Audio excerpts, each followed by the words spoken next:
Hello, I'm Refashionista Sheri, and that is my lovely boy Skelly.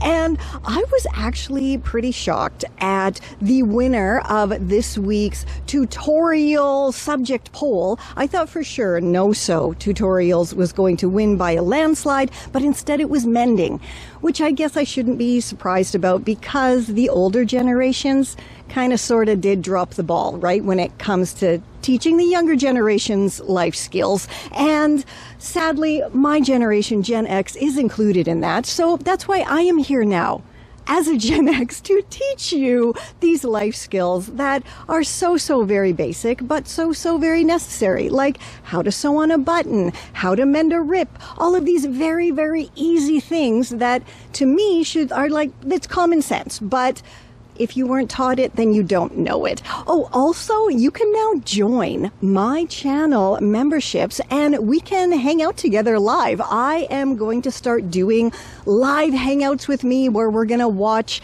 sustainable fashion documentaries, awesome Gen X movies that are copyright free, of course, as well as you will have the chance to send me pictures and I will give you advice on how to refashion those garments in your wardrobes that you just don't know what to do with. And it's only $1.99, so join, right? Oh, also, if you want to know even more skills, pop on over to my Pay What You Want eBooks and eCourses, because again, it starts, you pay $1 if you want to. That's totally fine. And then you will learn all of these amazing Refashionista life skills that will allow you to transform your own, no, that's hard to say, your own wardrobe.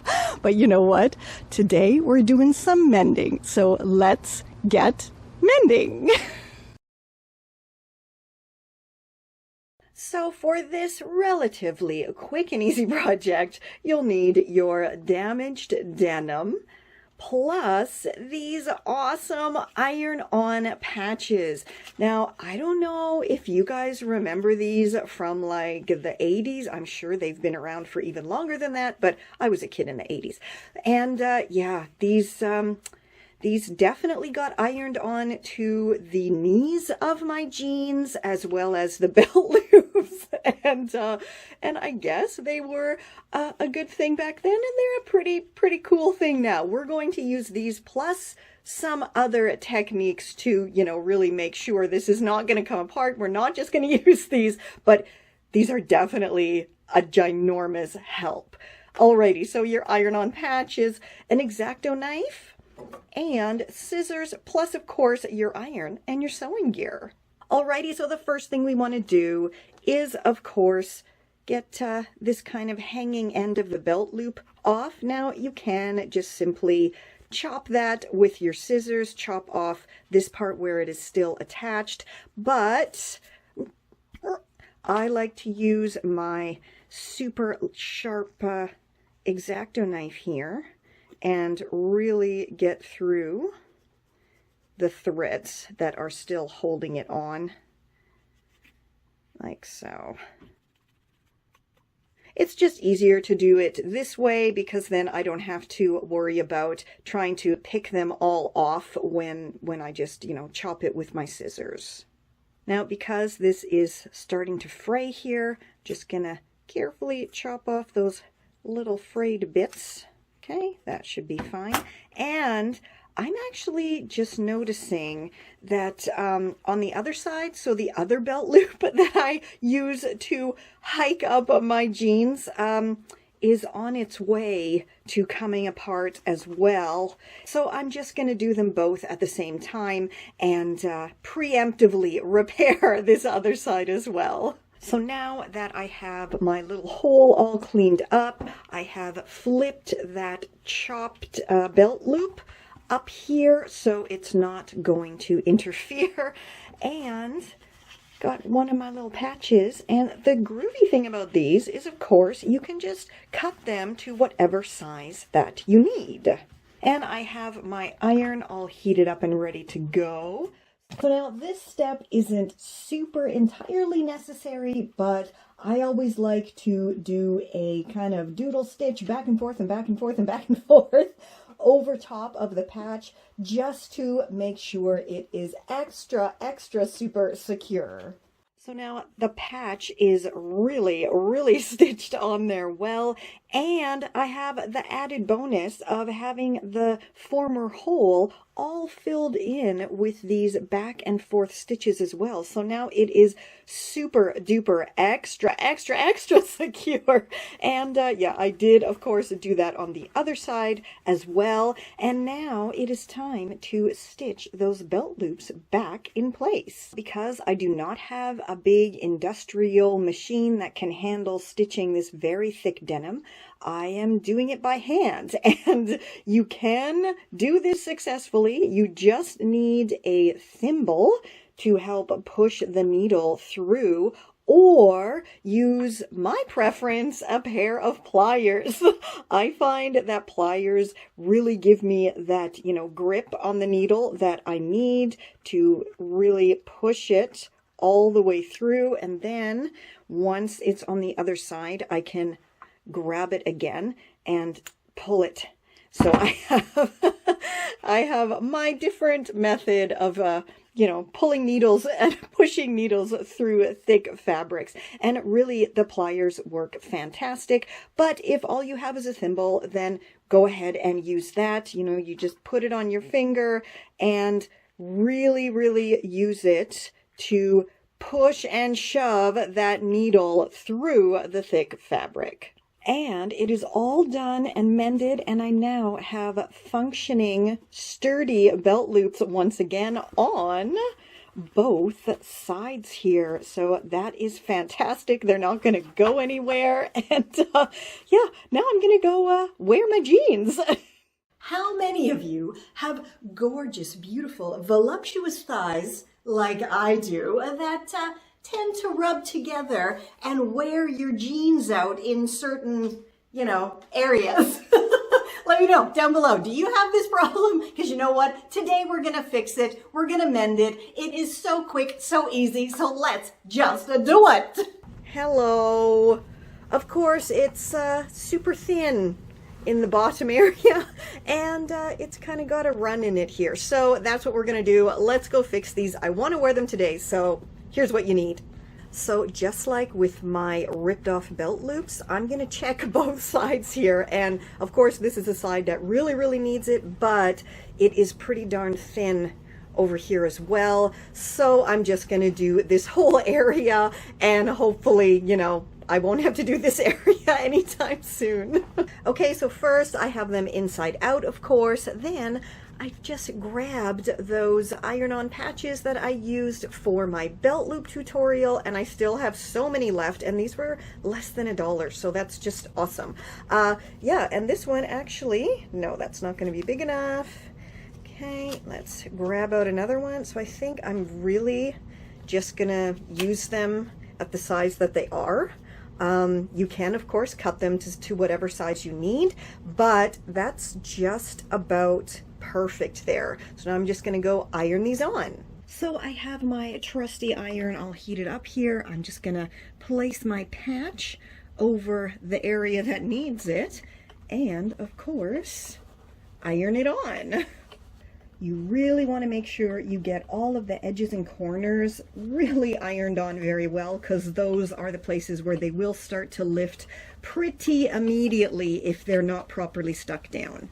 Now, of course, because these are iron-on patches, you could just leave it there and be done, and it's a really quick and easy no-sew fix. But if you've been following my adventures in upcycling for any length of time, you'll know that I usually don't just leave iron-ons as is. I either hand stitch around them, or I do machine stitching and my doodle stitching, where that's just me going back and forth and up and down and all over the place over top of the patches to make sure they are super secure. So here is the finished product on the inside, and yes, I know it doesn't look super pretty and everything, but come on, look where it is. It's the inside. I don't really care. It gets the job done, and that's what's important.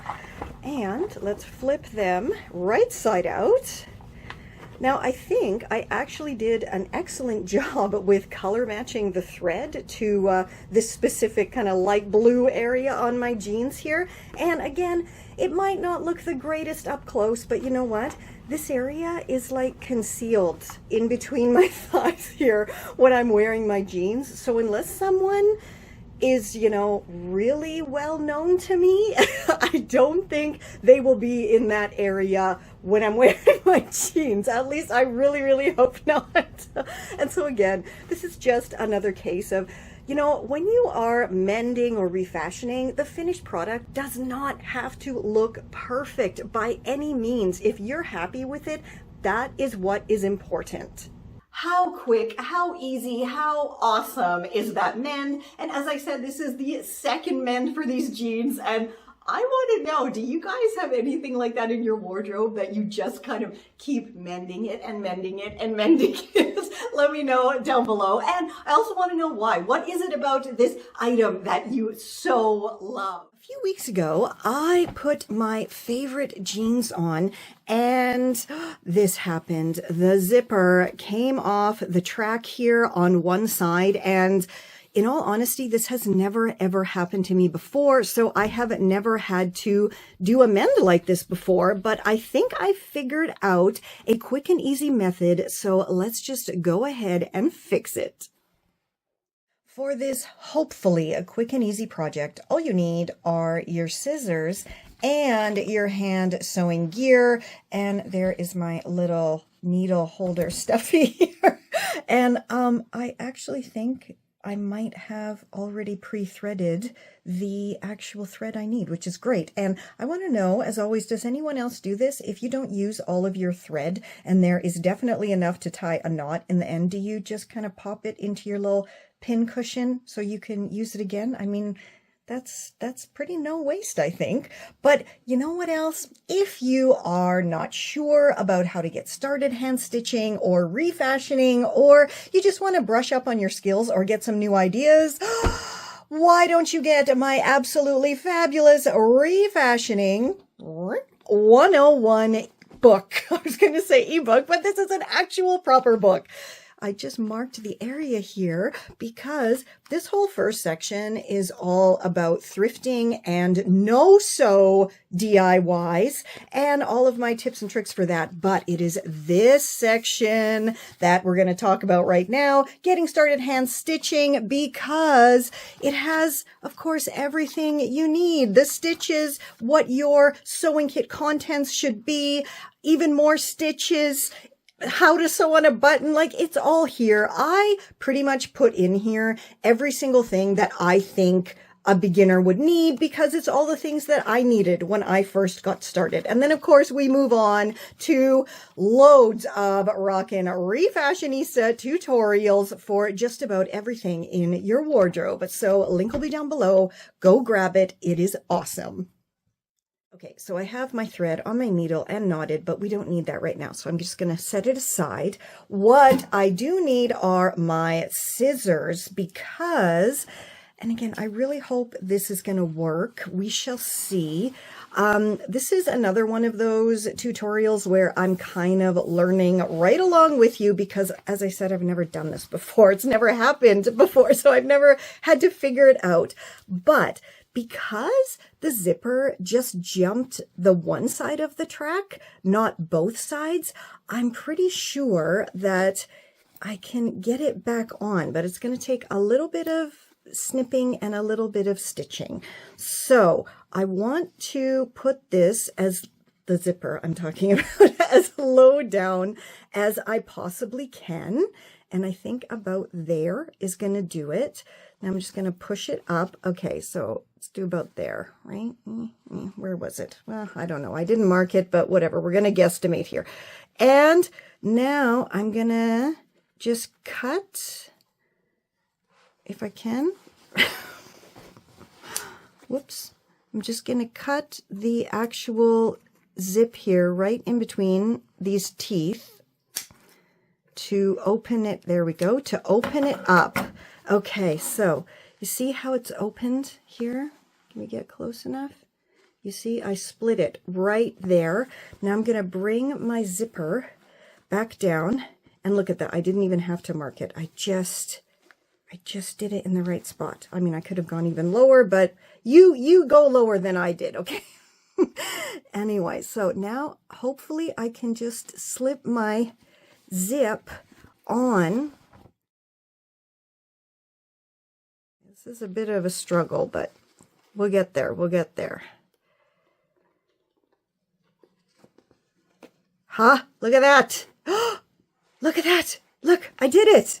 It worked. Okay, now clearly this is split here, right? This is totally split here. So I am going to have to grab my needle and thread, and I'm just going to stitch all around this area here to create a new zipper stopper. And I think, yeah, the best way to do that is maybe to start from the inside here.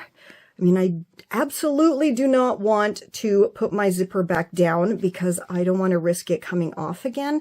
But I think I'm going to have to stitch this part closed because we don't want any windiness down there.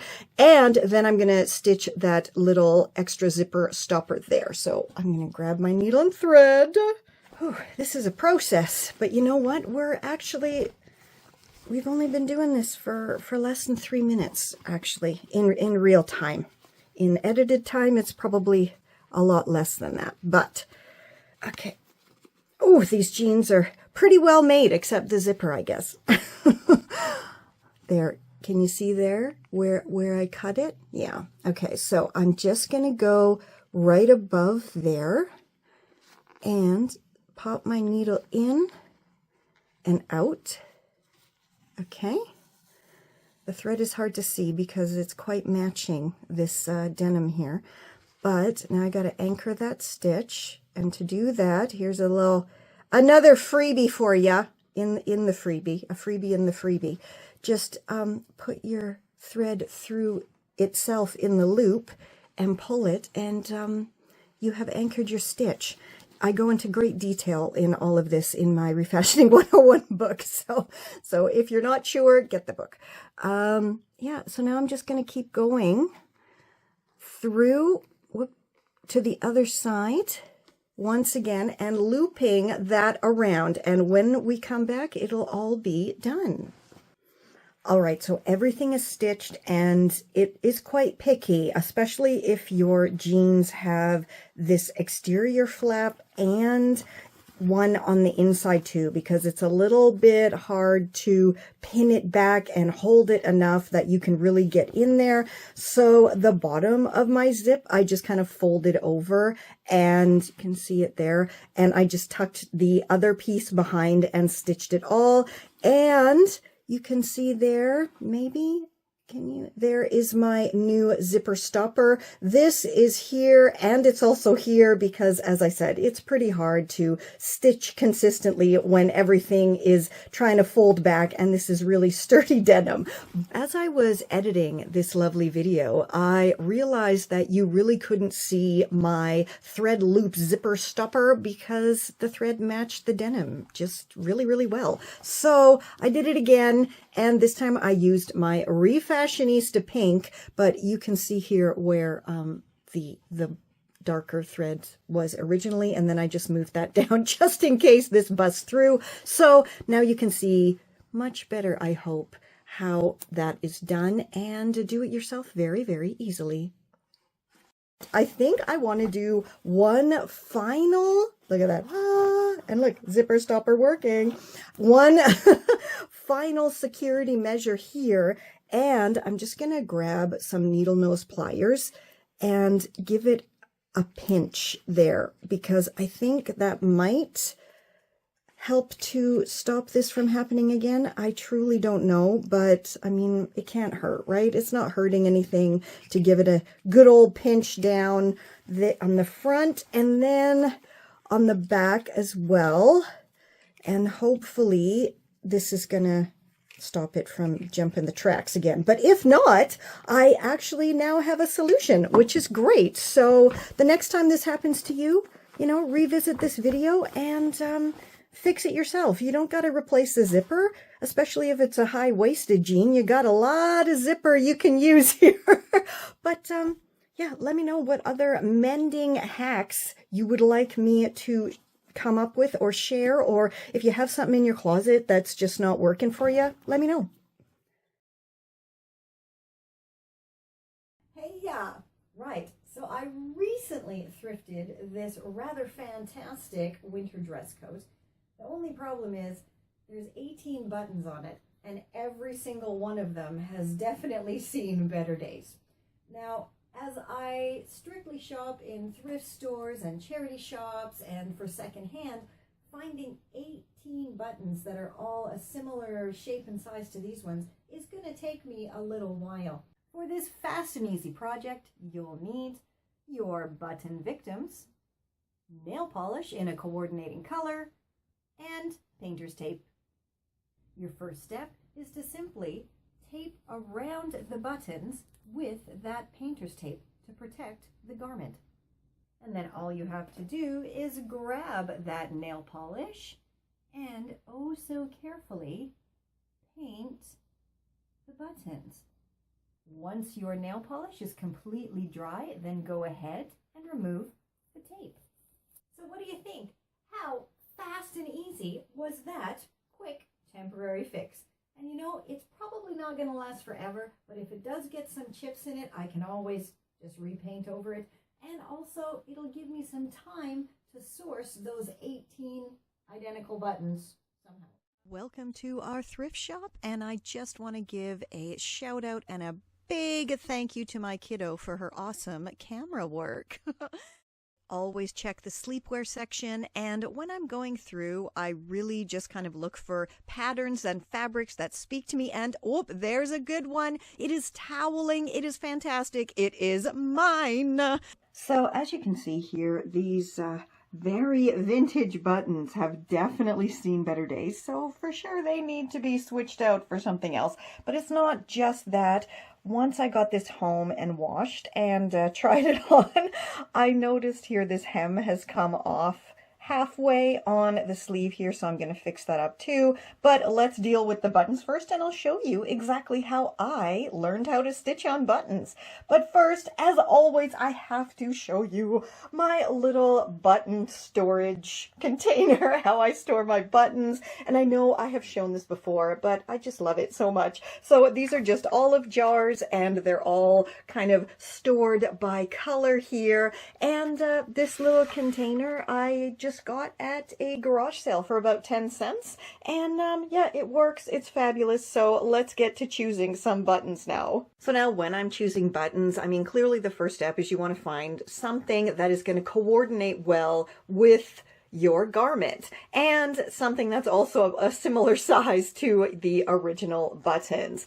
Now, I have scored these ones and these ones at the thrift store, and clearly they are brand new vintage and unused, and I'm thinking actually either one of these are pretty much the identical size, and either one of these would really complement this brightly colored yellow. But I also have, you know, my lovely kind of red and purple pink ones that I really like. Not really sure if I want to go with totally silver. I think, nah, let's not do that. Brownish ones? No. This is a beach cover-up, so I really do want to kind of keep it, you know, colorful and fun. Something greenish, maybe? Oh, that polka dot one in there. I'm gonna have to see if I have, oh, no, wait. Ah, I think, yes, haha, look at that. Oh, those are perfect. Those will be perfect. So, let's sew them on. So the very first thing we have to do is remove the old buttons. And for that, I just have my very vintage seam ripper here, which came from the thrift store, of course. And just gonna, there we go. And with a nice little point here of the seam ripper, I can pull out these little loose threads. And there we are. It's done. It's out. Fantastic. Now, sometimes when you're replacing buttons, you are not going to be left with these kind of little marks here because this is super old and vintage, really, really 1970s, maybe even the 60s. It definitely is leaving some little marks here. So I do not have to grab a marker and put a mark for where I need to put the button. But if your marks disappear when you, remove the button, then for sure grab a little marker and just put a little dot on the interior of the garment to show where you would like the button to be. If that makes sense. I hope so. All right. Just gonna do the other one now. Now, with these buttons, I'm actually not going to get rid of them because I will probably use them for something else. I mean, they can easily be painted and reused. Okay, so now let's get stitching on the buttons.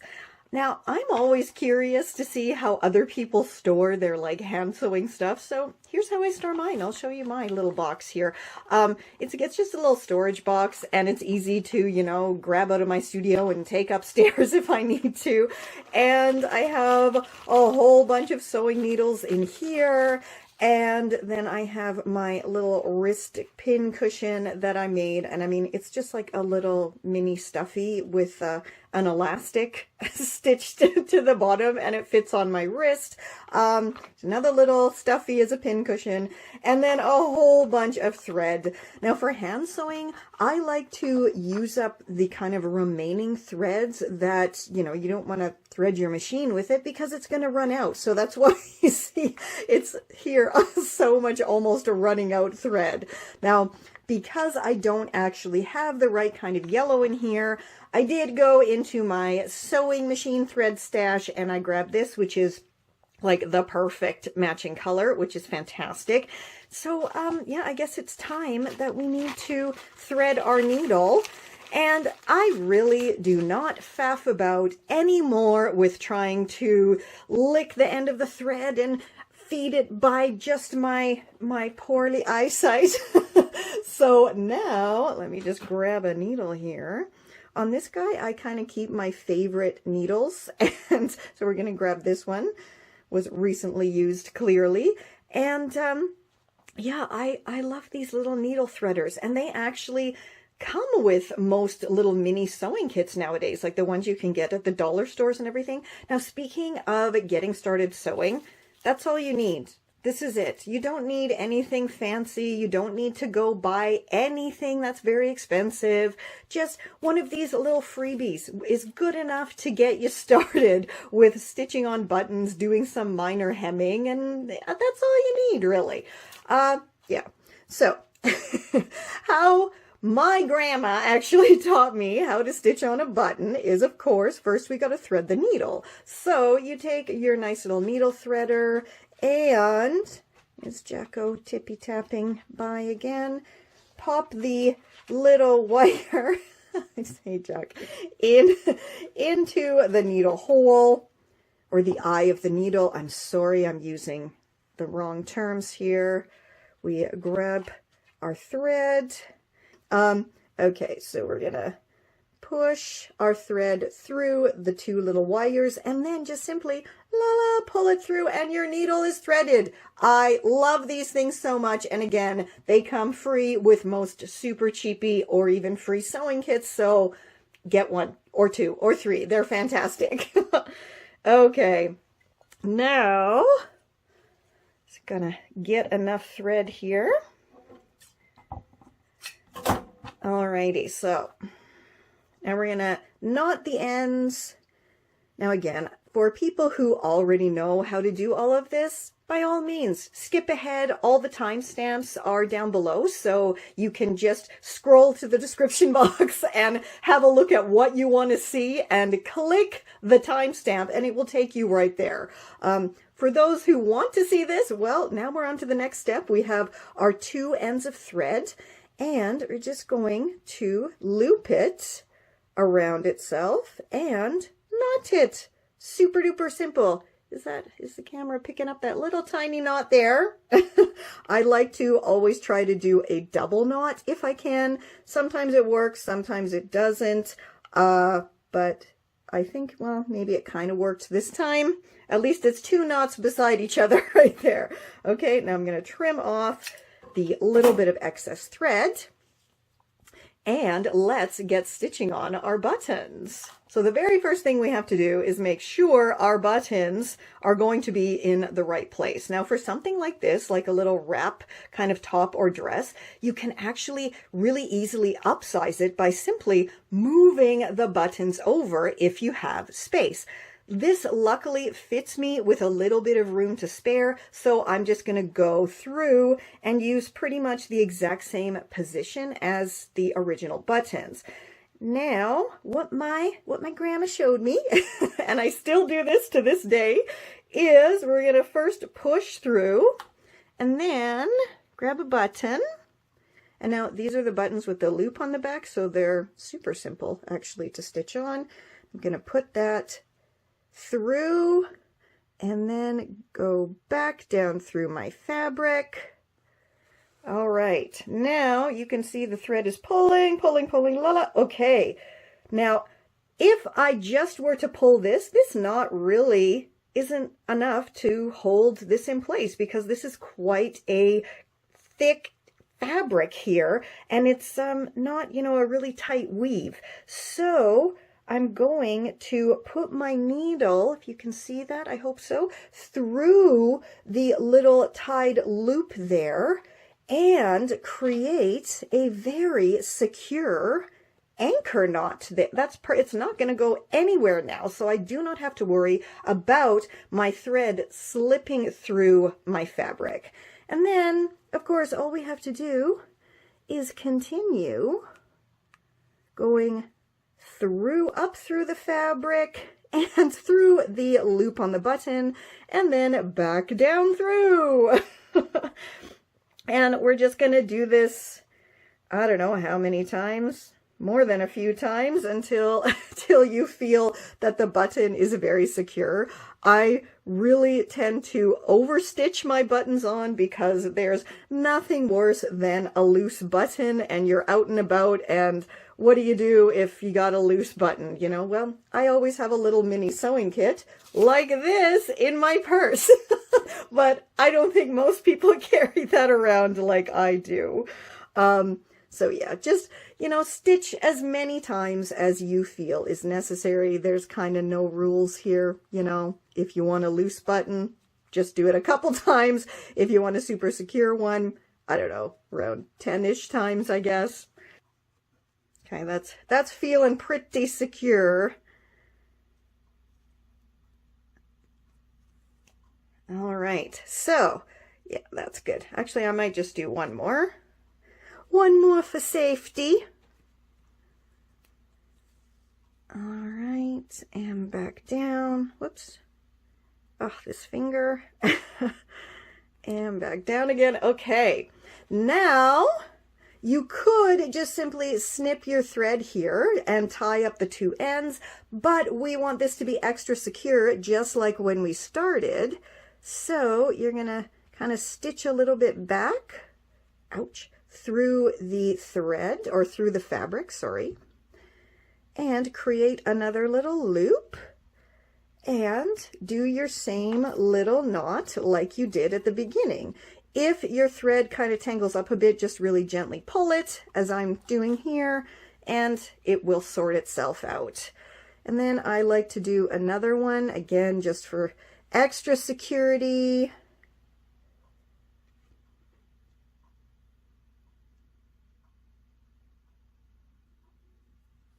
There we go. And now I'm going to snip it and tie my knots, my extra knots. Yeah, my buttons really do not come off. There we go. So this now has about 5 knots in it, 2 kind of loop knots and 3 regular tie knots. It's not gonna go anywhere. And yeah, so now I'm gonna go do the other one and pop to my machine and just quickly hem up this loose hem on the sleeve, and then let's put it on.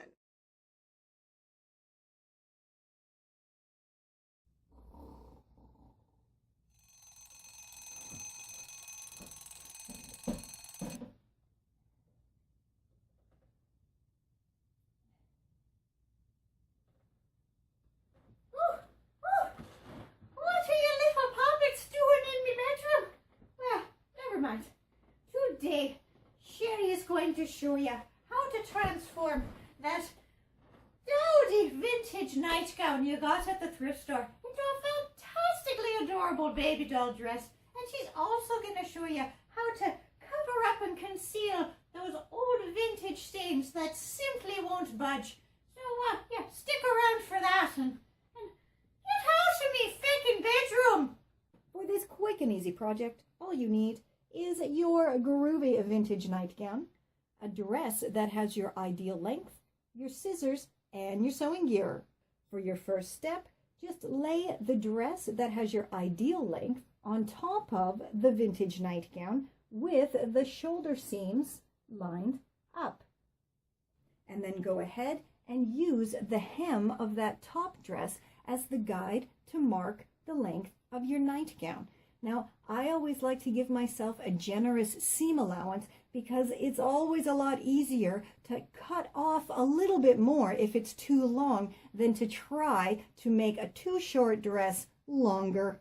And then go ahead and chop on through. And once you have your nightgown chopped to your desired length, go ahead and give it a nice clean hem. Now, my stitches weren't super duper straight, so I also went ahead and added some groovy vintage border to the hemline. Now, that wasn't because the seams weren't super straight, but instead to cover up some bleach discoloration there. And it actually works perfectly, and you cannot see those little bleach spots at all. Now, unfortunately, this vintage nightie that is now my fun new baby doll dress has some more bleach discolorations right here on the center of the abdomen area, which unfortunately is a very awkward position to try to cover with patches or a pocket or something like that. So instead, I'm going to try to actually incorporate these bleach stains into the dress itself and attempt to lighten up this entire center panel to kind of make them blend in a bit more. So, yeah, let's go see if it works. Welcome to my creepy basement. As you can see, I've already gone ahead and taped off and covered with plastic all of the areas that I do not want to get bleach sprayed on. I also went ahead and stuffed the dress with a bunch of plastic bags to prevent any bleach leakage from the front to the back. I have my trusty bleach spray bottle here, so now I'm going to go ahead and give the whole thing a spray and see if it works. Fingers crossed! So I left the bleach on for quite a few hours, and unfortunately there was absolutely no change in the color of the dress. So I gave it a wash, and then I remembered I had some leftover spray dye in blue, and gave that middle panel a spray, and you can see it's pretty much camouflaged all those discolored areas. And yeah, it might be a little bit bluer in the center panel, but you know what? The dress is done. It looks fabulous. Those discolorations are concealed, and yeah, I'm digging my groovy new baby doll dress. Hooray! The groovy shirt I thrifted online has finally arrived. Boo! It has a terrible logo on it. How can I fix it? I know! I'll add a groovy DIY pocket! Let's get making! For this quick and easy shirt salvaging project, all you need is the shirt with the unfortunate logo or graphic, a bit of scrap fabric, a pocket template, and your sewing gear. It's super easy to create your perfect pocket template. Simply grab a shirt that has your ideal pocket size, pop a piece of scrap paper over top of it, grab a pencil, and just kind of feel your way and trace around the pocket. Doesn't have to be perfect, it's just a general idea here. And then simply chop it out. Ta-da! Pocket template. With a bit of extra here, of course, for seam allowance. And then all you have to do is pin your pocket template to your scrap fabric and cut it out. Now, I actually don't want to have the point bottom on my pocket, so I'm just going to go ahead and leave it as a square.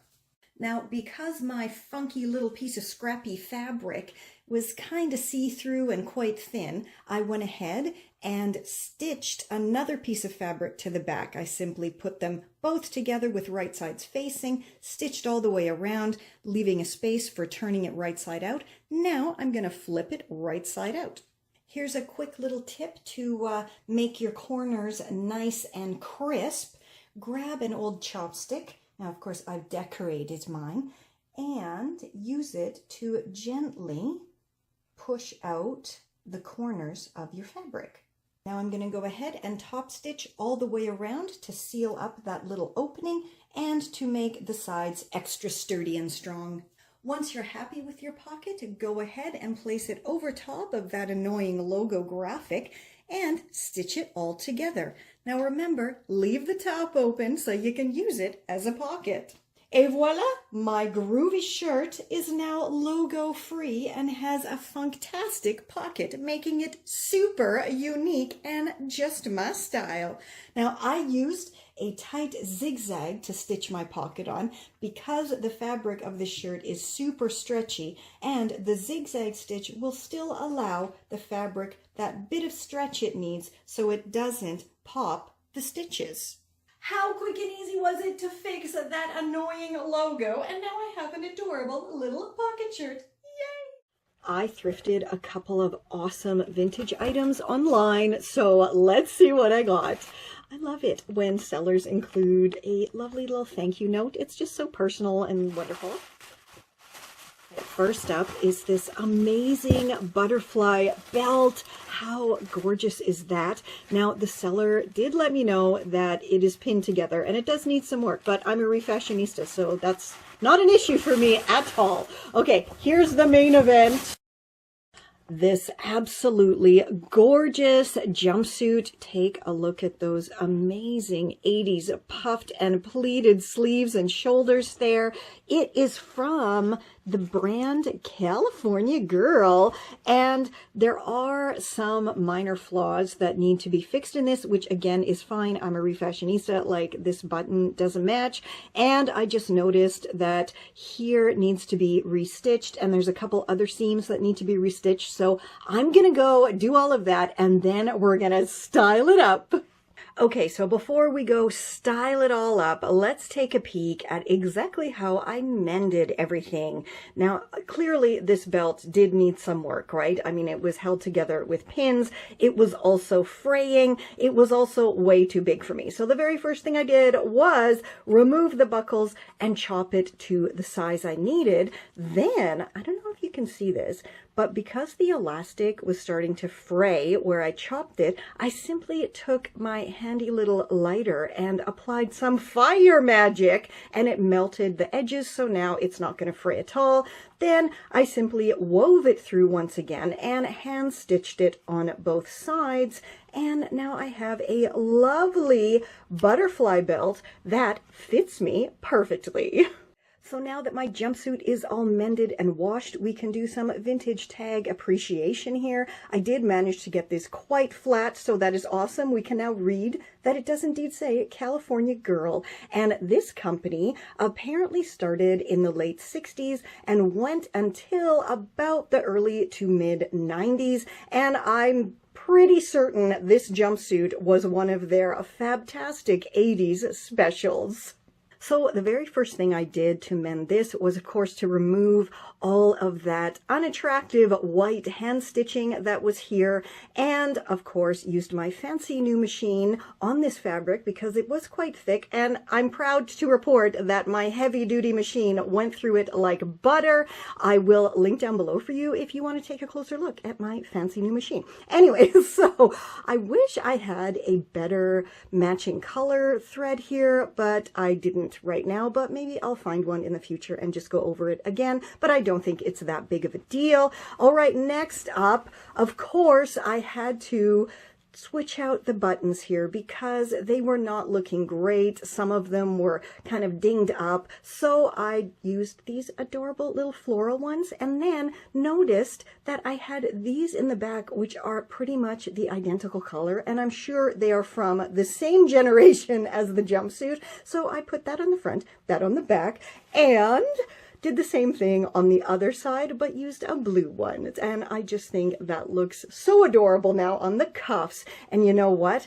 This jumpsuit actually had some damage right here on the back left leg close to the ankle area. So that, of course, needed to be covered up, right? Somebody had mended it at some point in time, but la la, I put this adorable little patch over it and once again used my heavy duty machine to stitch around it. And once again, I'm proud to report my machine stitched through this patch fantastically well. And speaking of patches, you know, because this is a jumpsuit and it is pink, I, of course, had to add one of my Rockin' Refashionista patches to the front. Okay, now we can finally try it on and style it up.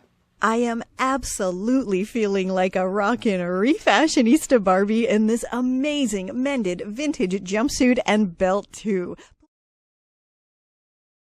Let's just quickly fix this top up. And on my social media, I had asked you which patches you thought I should use. And overwhelmingly, you chose the coffee and the donut. So I'm going to use the donut to mend and cover up this little pull in the top here. And I don't know if you can see here, but there is a little stain down here and we're going to put the coffee there. So let's go iron these on. To use iron-on patches, I, of course, arrange my patch and then I cover it with a protective towel and then use a very, very hot iron until it's stuck on. And there you have it, so many easy ways to mend those items in your closet or at the bottom of your laundry hamper or stuffed like behind your dresser that you've just forgotten about, or maybe they're missing a button or they have a little rip or the belt loop came off or they have a stain. Now you can fix them and you can wear them, or you can fix them and then refashion them into something totally different with the amazingly huge amount of fab-free tutorials on my channel, or better yet, join my channel, as I said at the beginning, and send me the pictures of the items that you would like to refashion, and we will have a live session, a live chat where I will show the pictures and then give all of my advice and tips and tricks. Or if you don't want to do any of that, pop on over and grab one or more of my pay what you want ebooks and eCourses. Like I said, $1 is fine. And then you can pick and choose exactly what you want to learn at your own pace. And there's books, there's eCourses, everything is over there. Link will be down below. And until next time, stay safe, stay well, and I'll catch ya on the zigzag. Now go get mending.